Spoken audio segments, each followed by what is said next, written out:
माननीय मंत्री जी, मैं सलाह तो नहीं दूंगा, एक सुझाव दूंगा।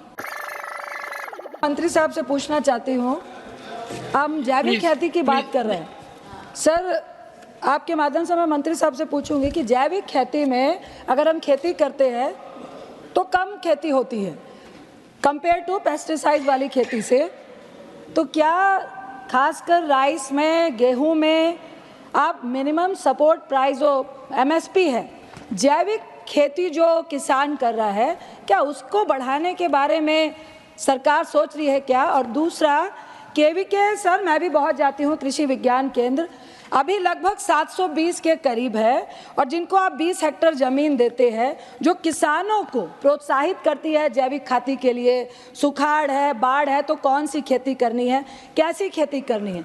सर, आज की तारीख में आप उनको 20 एकड़ ज़मीन देते थे, लगभग मात्र 7,06,000 के करीब ही किसान उसमें रजिस्टर्ड है, और लगभग इसमें 20 कर्मचारी और साइंटिस्ट होते थे, जो अब घट के 16 हो गए हैं, और अभी इसमें से लगभग 2.1 करोड़ जो कृषि श्रमिक थे चले गए हैं। सर, ऐसा क्यों हो रहा है? मैं चाहती हूँ कि क्या कृषि विज्ञान केंद्र जो किसानों को प्रोत्साहित और अवेयर करने के लिए बहुत बड़ी भूमिका निभाता है, तो क्या इसको आने वाले आगे के प्लान में इसको कम से कम डबल डिस्ट्रिक्ट में 2 KVK केंद्र करने की योजना है? और thank you so much sir. माननीय मंत्री जी, माननीय सदस्य ने बहुत ही अच्छा प्रश्न किया है। हम उनके सलाह को मानते हैं और हम निश्चित रूप से उनके सलाह को आगे बढ़ाने का काम करेंगे। माननीय मंत्री जी, मैं सलाह तो नहीं दूंगा, एक सुझाव दूंगा। कृषि में तकनीकी का बहुत बड़ा योगदान है, और कृषि उपकरण जितने तकनीकी रूप से सर्वश्रेष्ठ हों किसान के पास, उससे कैसी खेती पर अच्छा प्रभाव पड़ेगा। अक्सर ये देखा गया है, खासतौर ट्रैक्टर के मामले में, कि किसान ये भावना रखता है कि मैं उस ट्रैक्टर को तब तक चलाता रहूं जब तक वो चल रहा है, चाहे कानून में उसकी समय अवधि 10 वर्ष की हो।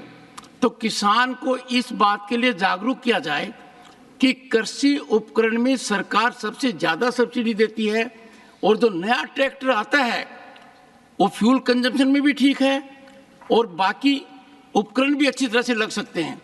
तो इसके लिए मुझे लगता है कि एक भावना फैलाने की आवश्यकता है, क्योंकि कुछ लोग ये धारणा लिए बैठे हैं कि हमारे ट्रैक्टर को कानून की तरह जो रुकना चाहिए उसको रोकोगे तो हम ट्रैक्टर को सड़क पर ले आएंगे। तो बजाय ये मामला गलत दिशा में जाए, उनको सही ज्ञान दीजिए, प्रसारित कीजिए कि आप नया ट्रैक्टर लेते हैं, नया उपकरण लेते हैं, तो सब्सिडी का आपको बहुत बड़ा फायदा मिलता है, और नई तकनीकी आपके खेत पर आती है। इस और कुछ करना चाहिए।